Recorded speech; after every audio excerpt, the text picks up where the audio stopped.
입니다. 12월 12일에 종목 연구 2부는 일진 머티리얼즈부터 출발합니다.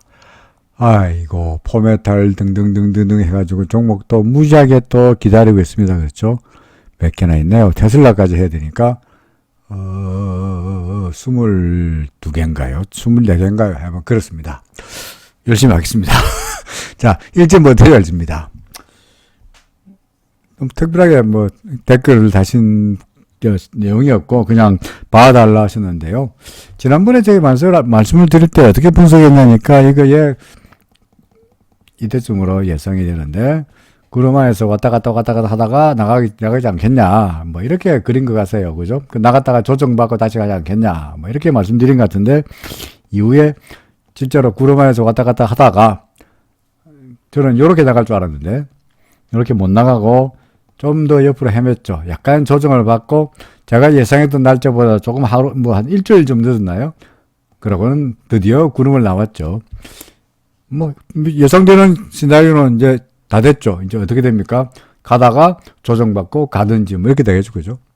일진 머티리얼즈 이거 왜 이래? 일진 머티리얼즈가 어디 가버렸지? 일진 머티리얼즈 뭐라고 해야 됩니까? 그렇죠. 매수죠. 매수죠. 당연히 매수죠. 동그라미. 그렇죠? 뭐 지금이야 뭐 걱정할 필요 전혀 없지 않겠나 싶습니다. 조정 보이면 즐겁죠. 두 번째로 포메탈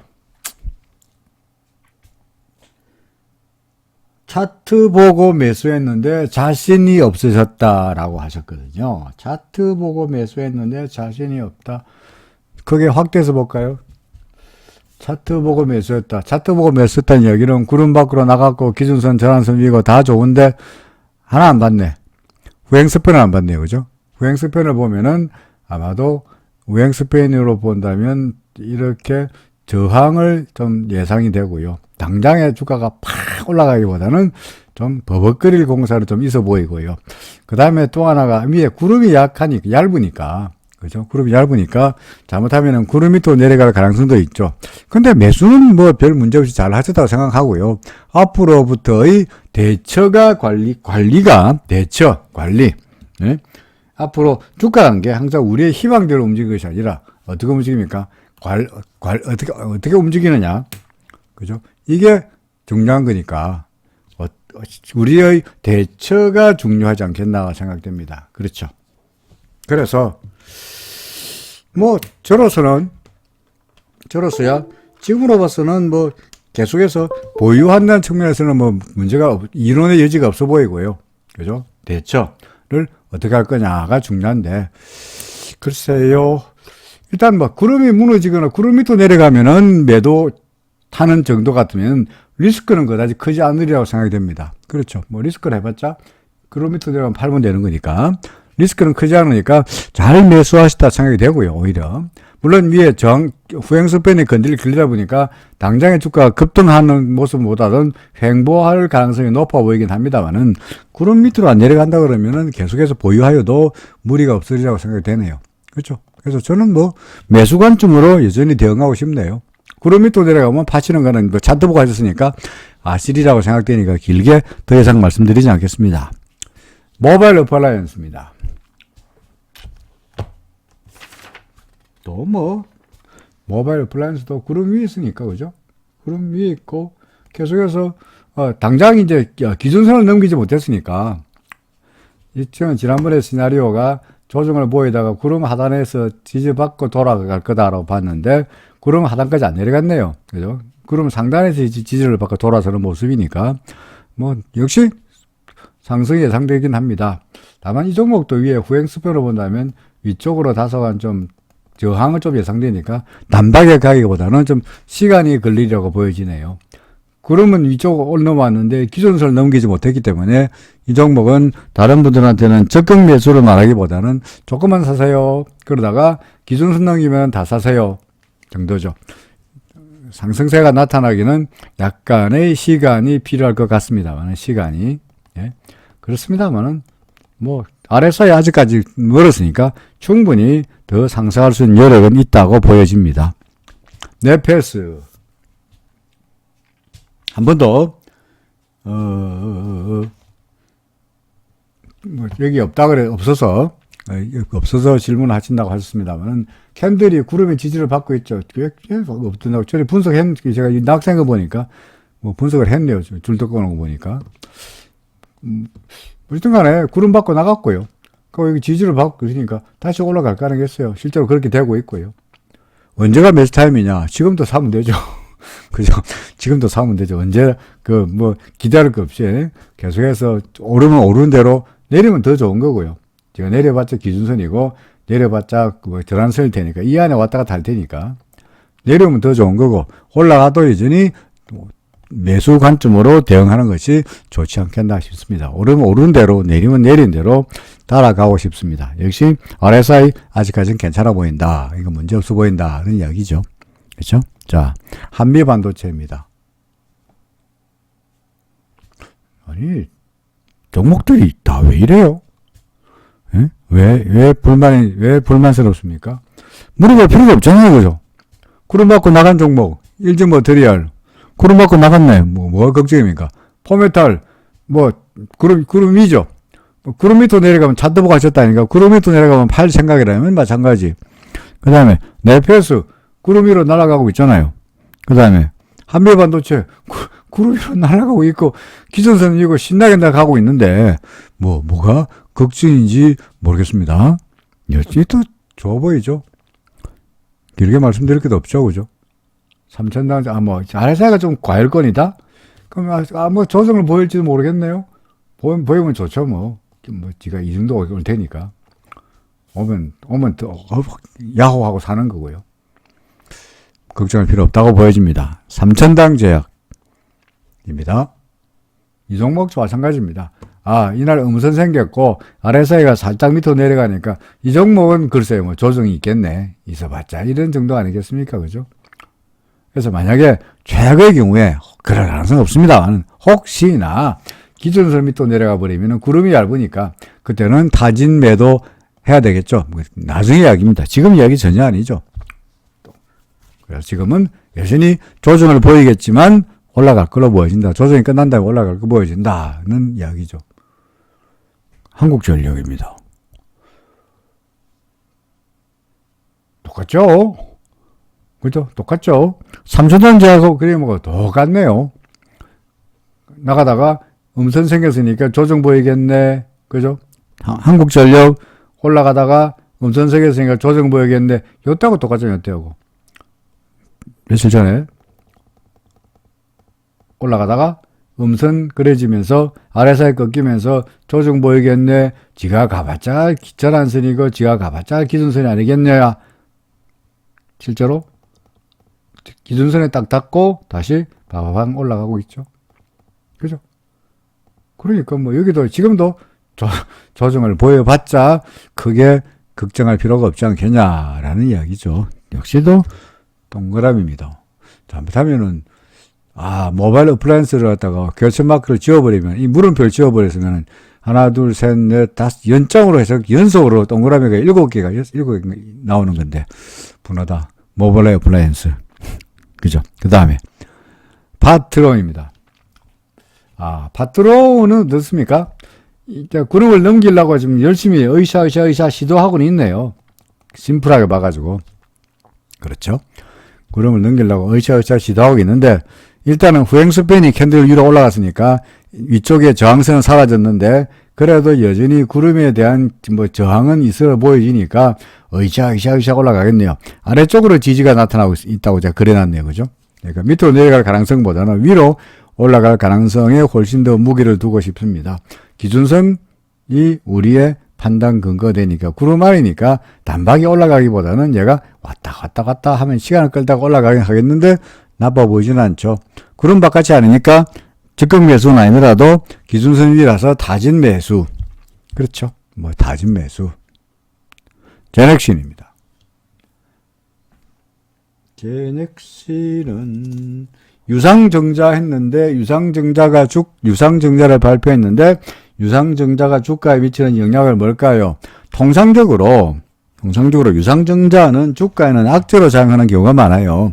왜냐하면 유상증자로 인해 가지고 소위 상장 주식이 늘어나면은 그게 이제 결국에는 공급 물량이 늘어난다. 뭐 그런 이유로 인해 가지고 시장에는 종종 그것이 악재로 작용하긴 합니다만은 뭐 근본적으로 시장이 그 나쁠 때 이야기고요. 그때마다 다른데 예를 들어서 시장이 좋을 때는 상승세일 때는 유상증자로 인해 가지고 유상증자의 경우에는 이제 그 상장 주식을 할인된 가격으로 받지 않습니까? 그죠? 바로 그 현재 시장가로 받지는 않아요. 유상증자의 경우에는 항상 할인된 가격으로 받고요. 그 다음에 유상증자의 경우에 이제 권리락이 생기면서 권리락 이전의 주가에 비해서 권리락 이후의 주가는 유상증자만큼의 그 주가가 떨어지게 되는 거거든요. 그런데 이후에 상승세 같으면은 주가가 인위적으로 떨어졌으니까 다시 주가가 원위치로 회복하게 된다면 어차피 유상증자에서 주식을 싸게 사고 그 다음에 주가는 다시 원위치 되는 거니까 오히려 호재가 될 수도 있죠. 그러니까 그 당시 시장 상황이 일반적으로 봐서는 유상증자는 공급 물량을 늘리기 때문에 악재인데 현재 시장의 상황이나 주가의 추세가 상승세일 때에는 유상증자가 오히려 호재로 작용하는 경우도 있습니다. 근데 제넥시 같은 경우에는 지금 뭐 현재 구름만이 있다 보니까 완벽하게 주가의 그 유상증자가 호재인지 악재인지를 단적으로 말씀드리기 좀 애매한 상황인데 현재로 봐서는 뭐 현재 기준선 위에 있고 그죠? 기준선 위에 있고 구름 안에서 왔다 갔다 하는 걸 봐서는 아마도 제가 지난번에 써놨던 시나리오대로 왔다 갔다 하다가 또 마찬가지 얘도 결국은 구름을 뚫고 올라가지 않겠냐라고 기대할 수 있겠죠. 뭐 후행 스팬도 여기 있으니까 아래쪽으로 구름 하단에서 지지를 기대할 수 있을 것 같기도 하고요. 그러니까 구름 밖으로 나가지 않는다 그러면은 이 종목도 역시 타진 매수 관점으로 봐도 될 것 같습니다. 유상증자를 받으실 작정이라 그러면 유상증자 받는 것은 충분히 검토해 볼 만하다라고 뭐 생각이 됩니다. 드림텍입니다. 드림텍은 이거는 적극적으로 뭐 타진 매수 정도까지도 말하기 어려운 상태네요. 이제 구름 얇았는데 올라가려고 그러다가 실패했고요. 그 다음에 다시 올라가려고 그러다가 실패하면서 이때는 구름이 좀 두껍고 점점 구름이 두터워지고 있죠. 현재는 어떻습니까? 기준선 위도 아니고 기준선 아래쪽에 있으니까 이거는 좀 더 두고 봐야 되지 않겠나 싶습니다. 그렇죠. 그래서 이 종목은 뭐 적극적으로 매수한다거나 또는 뭐 매수 추천한다거나 타진 매수도 아니고 그냥 두고 보는 수밖에 없을 것 같습니다. 드림텍. 그 다음에요. 한국투자신탁입니다. 아니죠. 동화기업인가요? 예. 네. 드림텍 다음에 동화기업이야. 동화기업. 그죠. 동화기업. 동화기업은 뭐 그림부터 먼저 표부터 먼저 할까요? 동그라미부터 시작하죠. 왜요? 똑같죠. 그림 밖에 나와 있고 이제 나갔다가 테스트 해보고 올라갈 그런 참이죠. 그렇죠. 아니면 좀 더 조정을 보일지도 모르겠네요. 뭐 그래 봤자 뭐 제가 밑에 여기다가 그래 두었습니다만 구름이 지지를 받고 돌아설 테니까 기준선도 여기 있으니까 뭐 내려오면 더 좋은 거고요. 별로 걱정할 필요가 없지 않겠나 싶습니다. 한국토지신탁입니다. 아니 이분들이 오늘 짜고 다 똑같이 짜고 우리 구름 위에 있는 종목만 물어보자라고 짰나요? 모두 다 이래 똑같잖아요. 그렇죠? 드림텍만 아닙니까? 다 마찬가지죠. 그래서 굳이 저한테 이제 이런 종목 분석하지 말까 싶기도 합니다. 좋잖아요. 그죠? 이런 종목은 섣불리 팔지 말고요. 추세가 간만에 이제 구름 밖으로 나갔다가 구름가에 테스트하고 가는 상태이니까 오래간만에 좋은 종목 잡았으니까 굳이 서둘러서 매도할 필요 없고 기준선 무너뜨리지 않는다든지 하는 그런 사태가 나타나지 않는 한 느긋하게 보유해서 렛 프로핏은 수익이 극대화될 때까지 기다리는 게 최선의 전략이라고 생각이 됩니다. 현재 RSI는 과열권이다 보니까 위에 안테나도 나타났으니 약간의 조정은 있어 보입니다. 그렇다 해서 쫄지 말고 기준선을 잘 보고 있다가 기준선 밑으로 내려가면 일부 파는 정도로 대응하면은 길게 수익을 낼 수 있지 않겠나 생각이 됩니다. 그죠? 동그라미죠. 그 다음에 SK이노베이션입니다. SK이노베이션은 10월 28일 날부터 출발한 게 5번 파동이냐, 10월 28일이면 이날이겠죠, 그죠? 이날인가요? 하여간 이날부터 출발한 게 5번 파동이냐 라고 하셨는데요. 볼까요? 5번 파동인가요? 자, 여기서 하나, 둘, 이게 둘, 셋, 넷, 다섯, 5라고 봐야 되나요? 하나, 둘, 이걸 셋으로 보기가 좀 약하긴 하네요. 넷, 다섯이 차라리 좋지 않나요? 그럼 이게 5라면, 이게 4란 이야기고, 그죠? 이게 4란 이야기고, 그럼 이게 3이란 이야기고, 하나, 둘, 어딘가가, 여기가 1이고, 여기가 2고, 여기가 3이고, 4고, 5다. 그렇게 해도 되고요. 저는 차라리 그것보다는 여기를 5라 보고요.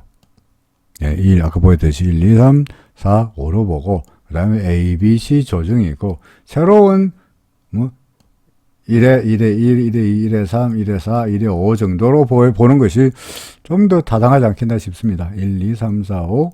그러고 다시 조정, 이게 큰 1, 다시 큰 2. 그래서 1, 2. 이거 1, 2처럼. 이렇게 되지 않겠나 싶기도 하네요. 어찌됐든 간에, 지금은 이게 5든, 이거 설령 5라 할지라도, 1, 2, 3, 4, 5가 그럴싸하게 다 되니까, 이거 충격 파동이 다 만들어지니까, 지금부터는 조정은 예상됩니다. 그죠? 조정이 된다면, 이런 정도, 그죠?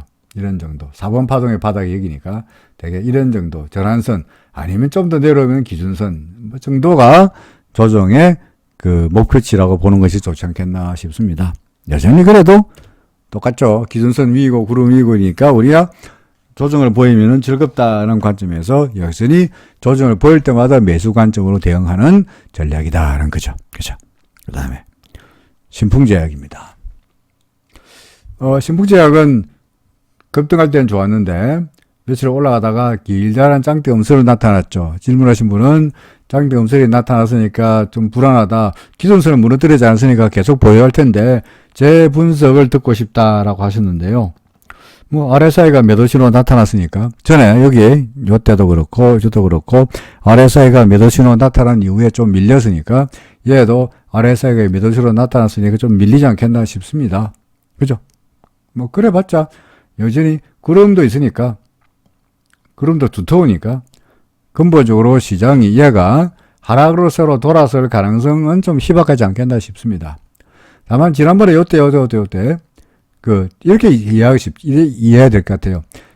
길다란 양설이 길다란 짱대 양설이 나타나면서 구름을 나갔으니까 구름을 테스트하고 가는 이런 시나리오로 보는 것이 항상 구름 밖으로 나갔으니까 구름을 테스트해보는 시나리오가 되지 않겠나 싶습니다. 그래서 말씀했듯이 기준선 밑으로 내려가지 않으면 안 판다고 했으니까 똑같죠. 기준선 밑으로 내려가면 일부 파는 거죠. 일부. 구름 밑으로 내려가면 다 판다는 생각으로 일부 팔고 보고 있다가 다시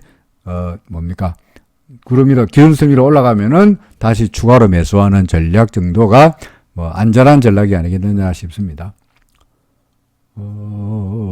현재 기준선은 어떻게 되나요? 아직은 당장에는 기준선이 옆으로 계속 기네요. 당장 기준선에 올라갈 가능성은 하나, 둘, 셋, 넷, 다섯. 다음 주 내내 기준선 옆으로 행보할 거예요. 그러니까 아마도 이 근처에서 지지를 받지 않겠나 싶습니다. 신풍제약 그냥 보유? 그죠? 보유 정도? 내지는 타진 매수 정도? 그렇죠. 기준선 밑에도, 기준선도 아래쪽 아니니까 오히려 똑같은 논리로 한다 그러면은 여전히 SK이노베이션이나 한국토유신탁이나 동아기업처럼 조정을 보이면 즐거운 마음으로 사겠다는 그런 의미라 한다면 매수도 의견도 낼 수 있겠네요. 그렇죠. 인트론바이오입니다. 인트론바이오 살짝 수익이 났는데 RSI가 84인데 어떡할까요? 자, 어렵죠. 살짝 수익이 났는데 어쩔까요? 옛날에 이 정도에서 매수한 것 같아요. 그죠? RSI가 이렇게 80 넘었다 그래서 당장 주가 그 다음 날로 바로 빠지는 건 아니에요. 물론 그럴 수도 있습니다만은. 전에도 보시다시피, 어떻습니까? RSI가 70일 올라갔습니다만은 한동안 더 갔지 않습니까? 어때? 그렇죠. 그러니까, 더구나 이날은 RSI가 한번 넘어갔다, 위로 올라갔다가 내려왔다가 다시 갔으니까, 그 상승세가 좀 더 강한 것으로 예상이 됩니다. 그래서, 조금 더 올라갔다가, 그런 다음에 조정을 보이지 않겠나 싶네요. 뭐, 단언할 수 없으니까, 그때는 어떡합니까? 그야말로 주가의, 물어봐야 되겠죠. 그죠? 아니면, 뭡니까? 이거 아니고, 장중에 트레이딩이 본전을 얻느냐, 없느냐에 된다면, 일봉이 아니고 60분짜리 분봉을 가지고, 그죠? 분봉을 보면서 거래하는 것도 방법이기도 하죠. 분봉에서 RSI가 60m, 70m 내려가 버린 판다. 이런 전략도 나빠보지 않는데, 지금은, 글쎄요, 어떻게 됐든 간에, 당장에 팔기보다는 좀 기다리면은 하루 이틀은 더 가지 않겠나 싶습니다. 이제 70 넘었으니까, 84이긴 합니다만 70 넘었으니까 좀 더 갈 수 있지 않겠나 싶어서 아직은 좀 더 기다리고 싶네요. 오히려 더 기다려도 괜찮겠다. 더 올라갈 것 같아요. 라는 이야기죠. 그죠? 일단, 물론, 내일이라도 밀리면 RSI가 꺾이면 바로 팔아야 됩니다. 합니다는. 아마도 본전 근처 보니까 RSI로 주로 매매할 텐데 RSI가 꺾이면 팔든지 말씀드렸듯이 분차트를 보고 매매하시는 것이 보다 빠른 의사결정을 낼 수 있는 방법이지 않겠나라는 의견입니다. SK바이오팜입니다. SK바이오팜 크게 물려서 2년 정도 보유할까 생각한다라고 하셨는데, SK바이오팜은 상장된 지 얼마 안 됐으니까, 기술적 분석으로 길게 말씀드릴 수 있는 상황은 아니고요. 이제 구름이 만들어지는 상황인데, 지난번에 SK바이오팜 말씀드릴 때, 얘가 구름 밖으로 나갔다가, 아마 구름 밖으로 나왔으니까, 일단 지지를 받을 텐데, 기준선에서 지지를 받을 수 있고, 구름 상단에 지지를 받을 수 있고, 구름 하단까지 내려서 지지를 받을 수 있고, 야간 왔다가 다시 올라갈 거다라고는 말씀드린 바 있습니다. 그렇죠. 그러니까 시나리오가 지금 어떻게 되고 있습니까? 이 세 가지 시나리오 중에서 아마도 구름 상단의 지지를 받고 돌아서는 아마도 두 번째 시나리오대로 주가가 가고 있는 것처럼 보여지네요. 그렇죠. 그러니까 크게 나빠 보이지 않습니다. 다만 이제 기준선이 좀 유지가 돼야 되는데, 기준선 위로 싹 넘어가지 못했다는 게 조금 약간 좀 찜찜하다는 정도인데, 더구나 갖고 계시니까 기준선 밑으로 내려가니까 파세요라고 할 수 있는 상황도 아닌 것 같고요. 그렇죠. 후행 스팬 괜찮아 보입니다. 그러니까 계속 보유를 주장합니다. 매도 의견은 내지 않겠습니다. 그냥 계속 가지고 계시면은 2년 기다려가지고 될지는 그건 모르겠죠. 그거는 제 영역에서 벗어난 겁니다. 2년 기다리면 될지, 5년 기다리면 될지, 1년 만에 될지, 석 달이면 될지, 그건 알 수가 없으니까, 현재로 봐서는 차트로 봐서 단기적으로 봐서 구름의 지지를 받고 올라가는 두 번째 시나리오가 될 거로 예상되니까 갖고 계시면은 지금보다는 높은 수준에서 매도하시지 않겠나 정도의 의견을 낼 수 있을 것 같네요. 상신 EDP.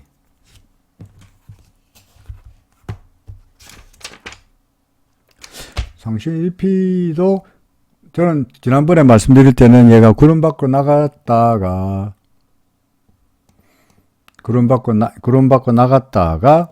그 다음에 구름의 지지를 받고 이렇게 되지 않겠냐라고 그림을 딱대기로 낙서를 그려놨었는데, 실제로도 아직은 올라가는 그냥 멀었네. 못 올라가고 있네요. 구름을 지지를 테스트 해보는 과정이 다소간 좀 길어지는 정도죠. 그렇죠. 그 외에는 크게 외에는 크게 변동은 없긴 합니다만은 기준선을 싹 넘어가야 될 텐데, 구름 위이긴 합니다만은 기준선을 싹 넘기지 못하는 게 좀 찜찜하네요. 그리고 후행 스팬도 캔들 밑으로 싹 잘못하면은 캔들 밑으로 들어가 버리니까 한동안 이 위에서 답답한 흐름을 이어갈 걸로 예상이 됩니다. 구름이 좀 튼튼하면 좋겠는데, 시간에 가면 갈수록 구름이 보다시피 얇아져서 잘못하면 구름 밖으로 내팽개질 가능성도 있으니까, 매수 관점보다는 다른 분들한테는 매수 관점이라고 말씀드리기가 좀 어려울 거고요. 갖고 계신 분 같으면은 어떡할까요? 약간 좀 물량을 살짝 줄이는 게 어떨까 싶습니다. 뭐 기준선 위로 올라간다 그러면 문제가 없고요. 기준선 밑으로 이런 상태 같으면 좀 애매한 상태니까 좀 리스크를 줄이는 것이 좋지 않겠나 싶은 생각이 듭니다. 구름이 얇아서 그렇습니다. 그래서 조금만 뭐 전액 팔기에는 억울해 보이고요. 가능성은 위로 올라갈 가능성이 높아 보이니까 참 매도 의견을 내기가 참 조심스럽긴 합니다만은 그래도 기준선보다도 아래쪽에 있고 구름이 얇다는 측면에서 조금만 팔아보자. 나중에 기준선 위로 올라가면 다시 사면 될 거 아니냐. 그런 의견이죠. KMH입니다. 경영권 분쟁이 핫하다라고 하셨는데요. 뭐 경영권 분쟁인지는 어떤지 모르겠는데 뭐 내려왔다가 기준선 밑으로 내려왔으니까 우리는 타진 매도라도 했어야 되고요. 그러다가 얘는 절묘하게도 구름의 지지를 딱 받고 돌아섰죠. 그러니까 기준선을 넘길 때 여기서 매도한 거 다시 사면 되잖아요. 그렇죠. 지금으로 봐서는 기준선 위로 다시 올라갔으니까 뭐 다시 올라가지 않겠나 싶습니다. 경영권 때문일지 아니면은 뭐 다른 이유일지 실적이 좋을지 그건 그림으로서 나타날 수가 없고 그냥 현재로 봐서는 RSI가 70 넘어가려고 그러니까 좀 더 올라가다가 뭐 다시 뭐 조정을 보이든지 어떤지 하지 않겠나 싶네요. 더 갈 수 있는 추가적인 상승을 기대해도 괜찮아 보인다. 그죠? 더 올라갈 것처럼 보인다. 이런 이야기입니다. 매도하라는 종목 하나도 없는 거 아닌지 모르겠어요. 그냥 퀘스천마크 X가 아니고 그냥 X가 서울바이오입니다. 말씀드린 순간에 나오네요. 아닙니다. 제가 보고 한 거 아닙니다. 보고 아닙니다. 자, 뭐 서울바이오에 대해서 제가 전혀 나쁜 마음이 있다는 그런 건 전혀 아닙니다. 나타나 있는 상태로 보여드리는 거죠. 구름 위입니까? 구름 아래입니까? 구름 아래입니다. 기준선 위입니까? 아래입니까? 아래입니다. 고행선편이 기행tel 위에 있습니까? 아래에 있습니까? 아래에 있습니다. 그렇죠. 구름이 두텁나요? 얇나요? 두터워요.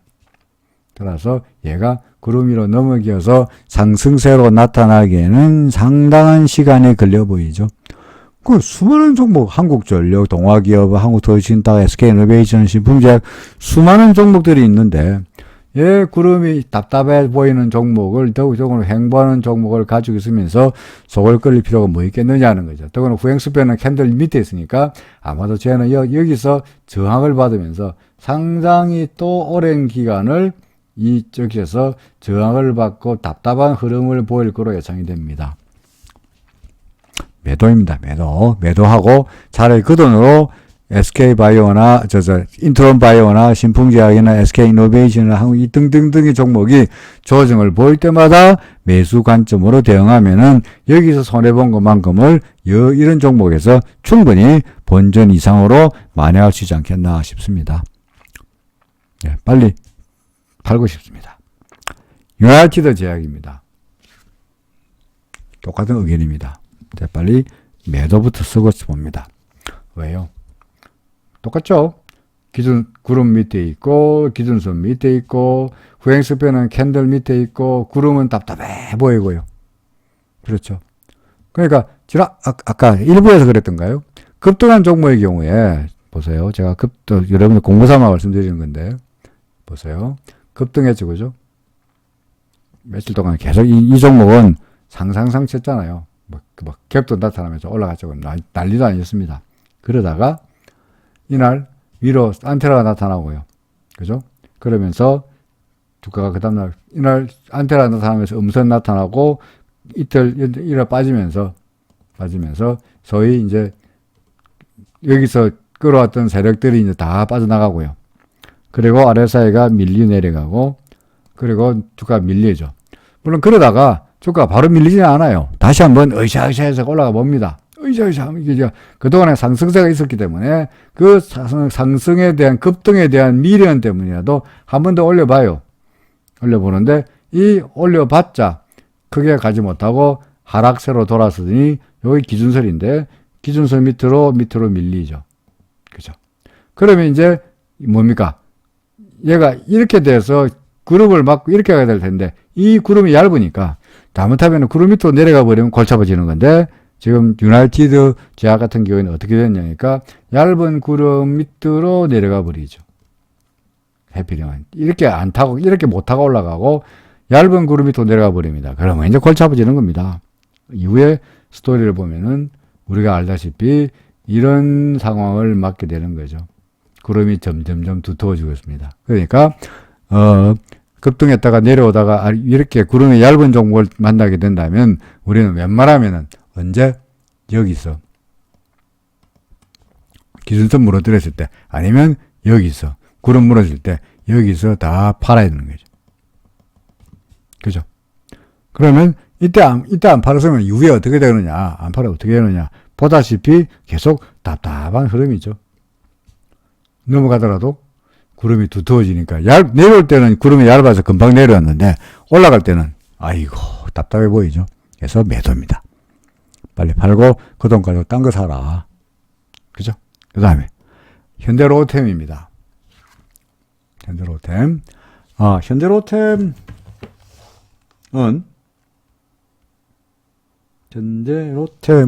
그냥 주가 옆으로 기고 있는 상태죠. 그죠? 그동안에 횡보하다가 그러니까 구름 밑에서 보세요. 아까 그저 무슨 종목이었죠? 뭡니까? 유나이티드 제약과 그죠? 또는 서울바이오시즈 같은 경우에 이게 구름 밑으로 내려가면 답답한 흐름이 이렇게 되잖아요.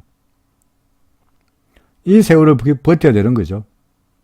그나마 현대로템은 그래도 구름이 더 얇지 보이십니까? 그러니까 결국은 구름을 넘어서긴 했죠.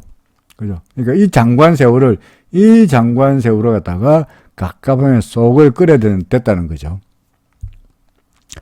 야간 지금은 그래도 현대로템은 구름을 넘어섰으니 지금부터는 어떻게 될 것 같습니까? 넘어가서 조정받고 가는 이런 흐름을 예상할 수 있을 것 같습니다.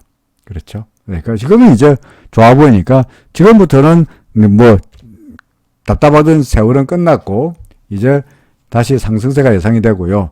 보통 이렇게 박스권으로 지루하게 움직이던 종목의 경우에 일단 얇은 구름을 넘겨야 된다면 상승폭을 늘려가는 경우도 종종 있으니까 지금은 이제는 그동안의 세월에 대한 보상으로도 기다려볼만 하죠. 그죠? 서울바이오시스나 유나이티드 제약도 이런 거 기대하고 갖고 계시는 이야기는 절대로 아닙니다. 이렇게 된다는 것도 안 된다고 되는데 현대로템은 그나마 주가가 횡보했고요. 구름도 얇았고요. 그런데 유나이티드 제약이나 서울바이오시스는 그렇지 않잖아요. 그죠? 그러니까 유나이티드 제약 두껍잖아요. 그죠? 그 다음에 서울바이오시스도 두껍잖아요. 그러니까 현대로템하고는 상황이 다르다라는 이야기입니다. 그렇죠. 자, 이제 해외 증시 중에서 해외 질문에 올라가던 것 중에서 몇몇 종목을 살펴보도록 하죠. 이게 뭡니까? 코카콜라부터 먼저 할까요? 코카콜라입니다. 코카콜라 뭐 특별하게 말씀드릴 것도 없습니다. 뭡니까? 애플 같은 그림이죠. 그죠? 애플 어떻습니까? 구름 밖으로 나갔다가 조정받고 다시 가는 그림이죠. 애플도 그렇잖아요. 코카콜라도 마찬가지죠. 뭐 구름 위에 있으니까 별로 걱정할 필요 없지. 계속 매수를 주장해도 문제가 없어 보입니다. 그렇죠. 그다음에 유나이티드 제약을 질문하신 분은 잊어먹었는데 유나이티드 제약을 질문하신 분은 매수한다 보니까 10% 좀 손해를 보고 계시다라고 하셨는데요. 유나이티드 그죠? 이때가 아니고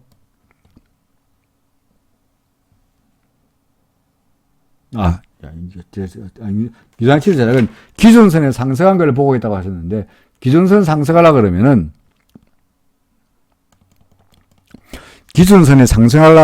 어떻게 돼야 되니까 26일 동안의 고점 저점이 중간값이잖아요. 그죠? 기준선이 요거를 포함해서 어디까지가 요까지가 26일이거든요. 요까지 26일이잖아요. 그죠? 26일 동안의 고점 저점이 의 중간값이 기준선이니까 이 고점은 이거고 저점은 이거니까 41,000원이니까 41,000원과 이 고점이 변화가 있어야 저랑 기준선이 올라가겠죠. 그렇죠? 그러니까 주가가 더 올라가서 요 고점 얼마입니까? 55,500원을 넘기거나 아니면은 앞으로 하루 이틀 4월 나월 5 6 7 8 9 10일이 지나서 12일이 지나서 41,500원의 저점이 지나가게 된다면 소위 계산해서 빠져야 돼야 비로소 기준선이 올라가요. 그러니까 당장 12일 동안에 기준선이 상승할 확률은 없어요. 물론 이게 95,500원 넘기면 되지. 주가 61,400원이거나 61,400원은 넘기면 되긴 합니다만은 구름도 두터운데 61,400원 이상으로 주가가 넘어갈 가능성은 낮으니 기준선이 돌아설 가능성은 낮지 않겠나 싶습니다. 그럼 결국은 주가가 기준선을 넘겨야 된다는 이야기인데요. 글쎄요. 뭐 그런 의견이 있겠습니다만 저는 어떻게든 간에 아무래도 답답하니까 설령 기준선 위로 올라간다 할지라도 주가가 기준선 옆으로 횡보할 거고, 그렇죠. 기준선은 옆으로 계속 횡보할 것처럼 보이는데 아이고 옆으로 횡보할 건데 설령 주가가 기준선으로 올라갈다 하더라도 이 구름을 뚫어야 될 텐데 이 만만치 않지 않겠나 싶습니다. 자, 세일즈포스닷컴입니다. 그 다음에 코카콜라 이야기했죠, 그죠? 그 다음에 세일즈포스닷컴입니다. 스타벅스고 세일즈포스닷컴. 스타벅스도 마찬가지입니다. 별거 없습니다. 계속 상승입니다. 그렇죠? 상승 동그라미입니다. 세일즈포스닷컴입니다. 세일즈포스닷컴이 매수한다면 10% 손해보고 계시다고 말씀하셨는데 그런 밑으로 내려갔죠, 그죠? 그러니까 지금 사실은 세일즈포스닷컴은 세일즈포스는 보다시피 어떤 상태라니까 여기서 기준선을 무너뜨렸고요. 그 다음에 이날 그런 밑으로 내려왔으니까 살 종목이 아니죠.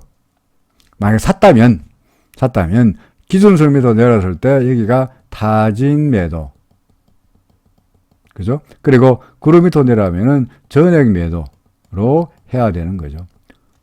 그러니까 이 종목 더구나 지금 후행스팬도 캔들 밑으로 여기서 캔들 밑으로 내려왔으니까 이 종목은 계속 하락으로 예상하도 무리가 아니지 않겠나 싶습니다. 물론 구름 받고 나오면은 통상 어떻게 되죠? 구름 받고 나오면은 반등했다가 구름이 튼튼하게 테스트 해보고 가는 경향도 있고요. 그 다음에 여기 보시면은 지우고 다시 볼까요? 여기에 갭이 나타났으니까 이렇게 갭이 나타났으니까 갭 메우기 차원에서 반등은 예상할 수 있을 것 같습니다만은 이 종목이 쉽사리 상승세로 돌아서기는 어렵지 않겠나 생각이 되네요. 그래서 세일즈포스닷컴도 매도 의견입니다. 10% 손실이 중요한 것이 아니라 일단은 사고 난 이후에 주가가 빠지면서 매도 의견을 내야 되지 않겠나 싶습니다. 자, 마지막 종목이 테슬라입니다. 테슬라 같은 경우에 파동을 세달라고 하셨거든요. 그래서 C파동에서 매수하겠다라고 아마 하실 것 같아요. 테슬라. 근데 이거는 C파동을 볼까요? 지금 어떤 상태냐니까 지금 43달러가 예전에 너무 그런가요? 보면은 여기가 1이겠죠. 여기가 바닥이었으니까 1이겠죠. 그럼 여기가 2겠죠. 그죠? 그 다음에 여기가 3이겠죠. 여기가 이렇게 움직였던 소위 트라이앵글로 움직였던 여기가 4일 거예요. 지금이 뭡니까? 5번이겠죠. 그죠? 5번이겠죠. 그래서 지금 C라고 말하기보다도 여기가 4고 5라고 한다면 뭐 이쯤이 5가 되나요? 여기 5가 되면 여기가 1이고 2고 여기가 3이고 4고 5가 아니겠느냐 싶습니다. 그래서 아직까지 물론 저는 여전히 낙관론을 주장하고는 있긴 합니다만은 파동으로 말한다면 일목으로 봐서는 여전히 올라갈 수 지금 보여집니다만은 일목은 그렇다 하시더라도 엘리어트로 봐서는 여기가 대략적으로 5번 파동의 소위 그동안 상승세에 따르는 5번 파동의 꼭지라고 봐야 되는 것이 아닌가 싶기도 하고요. 그죠? 그래서 뭐 아직까지 일목으로 봐서는 기준선 위에 있고 구름 위에 있고 그러니까 여전히 매수 의견을 유지하되 RSI는 현재 여기서 매도 신호가 나타났고 그래서 이 종목은 솔직히 적극 매수 내지는 을 말하기는 좀 어렵지 않겠나 싶습니다. 그래서 매일같이 사실은 보면서 테슬라는 파동을 이따가 매겨보지 않았는데 파동을 매겨보니까 여기가 트라이앵글로 보였던 이게 결국은 4번 파동으로 보여지고요. 그래서 5번 파동이라고 한다면 지금은 조정을 보일 때가 아니겠나 싶기도 합니다. 물론 시작을 갖다가 1번 파동 여기가 1이 아니고 여기 트라이앵글로 봐가지고 여기부터 1이라고 본다면 뭐 이렇게 1, 2 이거 1, 2, 3, 4 이거 1, 2 또는 뭐 앞으로 좀 더 있다라고 볼 수도 있긴 하겠습니다만은 글쎄요. 일단은 좀 적극 매수는 지금 제가 매기는 1, 2, 3, 4, 5의 파동에 맞으려면 아직은 보유하되 결국은 기준선의 관건이겠죠. 그죠? 기준선을 무너지는 한다면 그때는 매도하고 빠져나가야 되지 않겠나 싶습니다. 그래서 기준선에 따라서 뭡니까? 보유냐 아니면 매도냐를 결정하고 싶고요. 매수는 지금 매수하더라도 그게 아니고 지금 파동이 그게 아니고 여기가 1번이 아니고 여기를 1번으로 봐가지고 이제 1, 2, 뭐 3의 1, 3의 2 이렇게 본다면 충분히 더 추가적인 상승도 가능하려고 봐서 매수할 수 있겠습니다만 역시 마찬가지로 현재로 봐서 매수하더라도 여전히 기준선 밑으로 내려가 버리면은 역시 팔아야 되지 않겠나 싶습니다. 그래서 매수하더라도 기준선 밑으로 내려가면 팔아라. 아니면은 좀 기다렸다가 기준선이 유지되는 걸 보고 어떻게 하자. 이런 정도의 의견이죠. 그래서 좀 잘 모르겠다. 쉽게 말해서. 잘 모르겠다. 그런 의견이었습니다. 자, 다 했죠, 그죠? 2부 종목까지 40개, 20몇 개 종목을 다 말씀드렸고요. 나머지 장중에 아까 보니까 JP모간이 제가 다니던 은행이긴 합니다만 저는 물론 커런시 FICC 쪽이었으니까 외환 쪽이었고요. 근데 저쪽은 이제 JP모간의 정권 쪽에서 우리나라 주식에 대해서 뭐 이런 건 사라 내지는 셀트리온 같은 거 팔아라라고 했던 JP모간 추천주 내년도 추천주에 대한 리뷰가 좋지 않겠나 싶어서 나중에 내일쯤에 주말을 이용해서 JP모간의 추천주를 골라서 한번 리뷰하는 그런 특집 영상을 만들어 볼까 생각하고 있습니다. 그것도 기대해 주시기를 부탁드립니다. 오늘은 여기까지입니다. 고맙습니다.